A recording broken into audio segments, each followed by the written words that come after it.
আমি আবার আপনাদের সঙ্গে চলে এলাম। নমস্কার, আমি doctor Swagata Majumdar, consultant gynaecologist.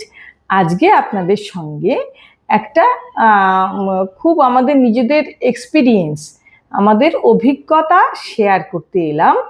এমন কিছু অভিজ্ঞতা আমাদের গাইনোকোলজিস্টদের ফেস করতে হয়, যেখানে আমরা চোখের সামনে দেখতে পাচ্ছি যে মানুষটার জীবন এবং মৃত্যুর মাঝামাঝি এসে দাঁড়িয়েছে। তাহলে আজকে আমি এরকমই একটা বিষয় নিয়ে আপনাদের সঙ্গে আলোচনা করব।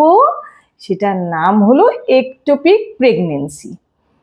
একটোপিক প্রেগনেন্সি কিন্তু এরকম একটা রোগ যেটা মানুষকে জীবন এবং মৃত্যুর মাঝখানে দাঁড় করিয়ে দেয়, এবং অনেক সময় মানুষের জীবনও কিন্তু সহজেই একটোপিক প্রেগনেন্সি থেকে চলে যেতে পারে।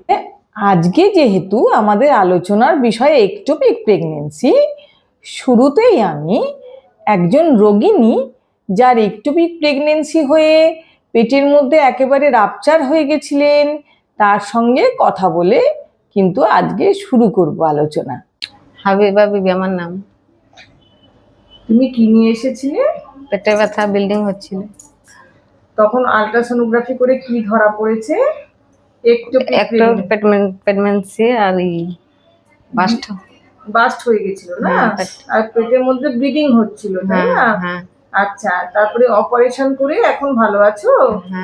আচ্ছা, আজকে আমি একটা উদ্দেশ্য নিয়ে আপনাদের সঙ্গে কথা বলতে এসেছি যে একটোপিক প্রেগনেন্সি সম্পর্কে আপনাদের একটু হলেও জেনে রাখা দরকার, যাতে করে আপনারা ভবিষ্যতে নিজেদের সচেতনতার জন্য এবং সঠিক সময়ে আপনি ডাক্তারবাবুর কাছ পর্যন্ত পৌঁছে যেতে পারেন। তাহলে একটোপিক প্রেগনেন্সি কি, কেন হয় এবং কি করে এটা বুঝবেন? প্রথমে শুনুন, প্রেগনেন্সি হলো যে ফার্টিলাইজড ওভাম যখন শরীরের মধ্যে ইমপ্ল্যান্টেড হচ্ছে, সেটা হলো প্রেগনেন্সি। প্রেগনেন্সি ইউজুয়ালি হয় হলো এই জরায়ুর মাঝখানে, মানে ইউটেরাইন ক্যাভিটিতে। ইউটেরাইন ক্যাভিটিতে যখন এটা হচ্ছে তখন এটা এখানকার জন্যেই তো, এর ফলে এটা ঠিক মতন সময় বাড়ছে এবং মানুষটা 10 মাস পর্যন্ত যেতে পারছেন এবং তার প্রেগনেন্সি শেষ দিন পর্যন্ত কোনো অসুবিধা ছাড়া এগোচ্ছে।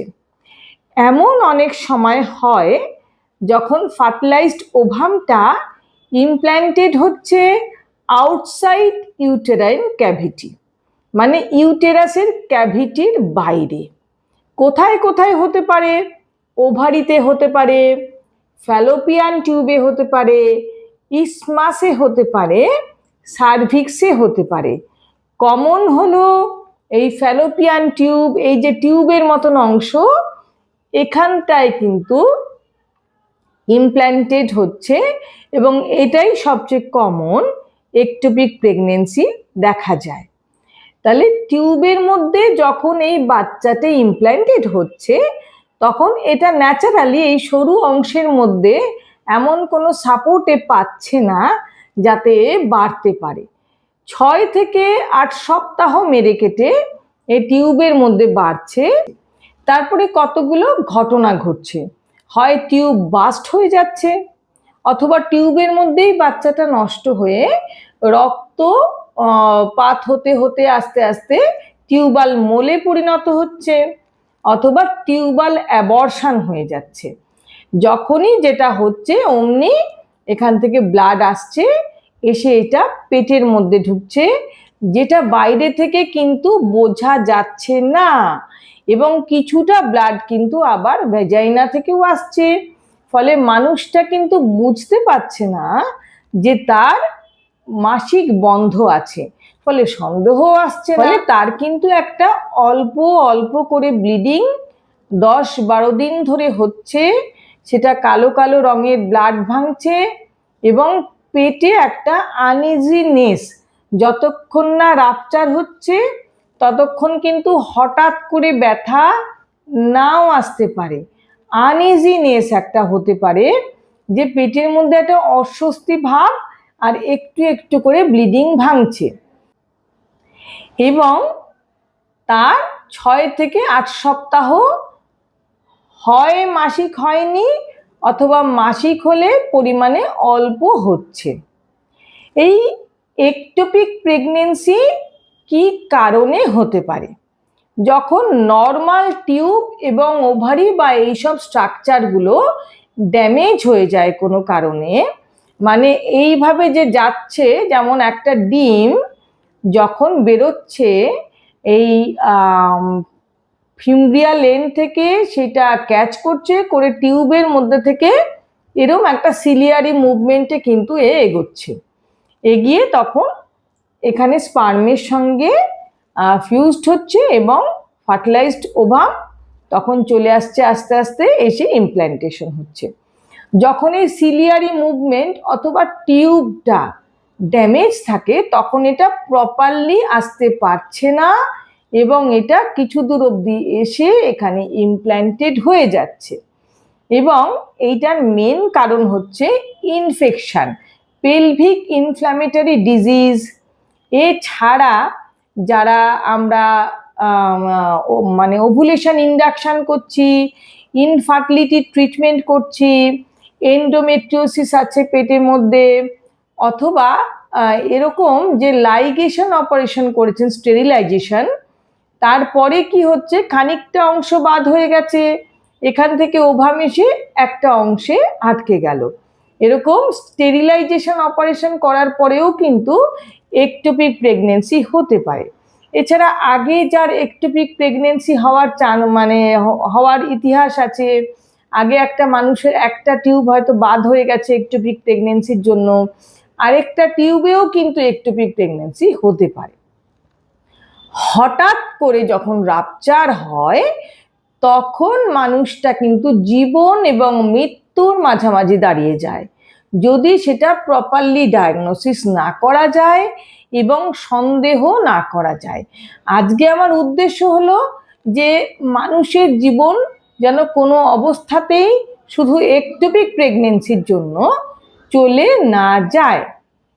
তাহলে যখনই হঠাৎ করে ব্যথা উঠবে, পেটের তলার দিকে, দুদিকেও হতে পারে, এবং একটু একটু করে ব্লিডিং নিচ থেকে আসছে, তার আগে হয়তো কোনো মাস অল্প হয়েছে মাসিক, অথবা 6 থেকে 8 সপ্তাহ দেখা যাচ্ছে মাসিক হয়নি, তখন কিন্তু অবশ্যই একটা প্রেগনেন্সি কনফার্মেশন টেস্ট করবেন।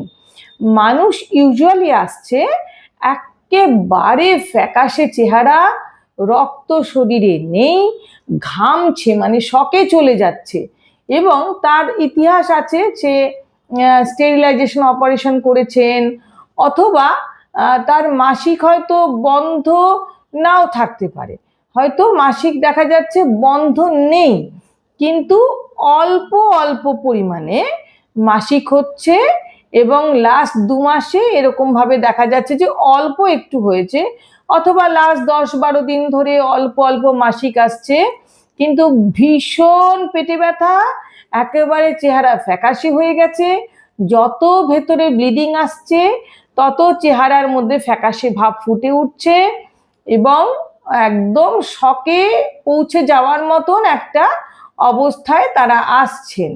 আমরা কিন্তু সঙ্গে সঙ্গে একটা ট্রান্সভেজাইনাল সোনোগ্রাফি করিয়ে নিই এবং একটা ইউরিন টেস্ট করিয়ে নিই প্রেগনেন্সি কনফার্মেশনের জন্য। ট্রান্সভেজাইনাল সোনোগ্রাফি কিন্তু খুব ইনফরমেটিভ এবং খুব কম সময়ে হয়, ফলে খুব আর্লি ডায়াগনোসিস হচ্ছে, এবং পেশেন্ট বেশিরভাগ ক্ষেত্রেই কিন্তু সারভাইভ করানো যাচ্ছে। কাজে চিন্তা করবেন না, কেবল একটোপিক প্রেগনেন্সি বলে যে একটা রোগ আছে সেইটা আপনারা সবসময় মাথার মধ্যে রাখুন, এবং সে স্টেরিলাইজেশন অপারেশন করলেও হতে পারে, কেউ আইইউডি ইউজ করছে মানে ইন্ট্রাইউটেরাইন কন্ট্রাসেপটিভ ডিভাইস ইউজ করছেন তার হতে পারে, কেউ ইনফার্টিলিটি ট্রিটমেন্ট করছেন তার হতে পারে। ফলে আপনাদের মাথার মধ্যে এটা আসুক যে কোনো অ্যাবনর্মালিটি যদি কখনো দেখেন নিজের শরীরে, অবশ্যই আপনি একজন গাইনোকোলজিস্টের শরণাপন্ন হন। আমরা যারা একটু এক্সপিরিয়েন্স তারা কিন্তু সবসময় একটা একটুপিক মাইন্ডেড হয়ে থাকছে এবং বেশিরভাগ ক্ষেত্রে খুব আর্লি ডায়াগনোসিস হচ্ছে। কাজেই ভয় পাবেন না, সবাই সুস্থ থাকুন, ভালো থাকুন। আজকে আমি এখানে শেষ করছি।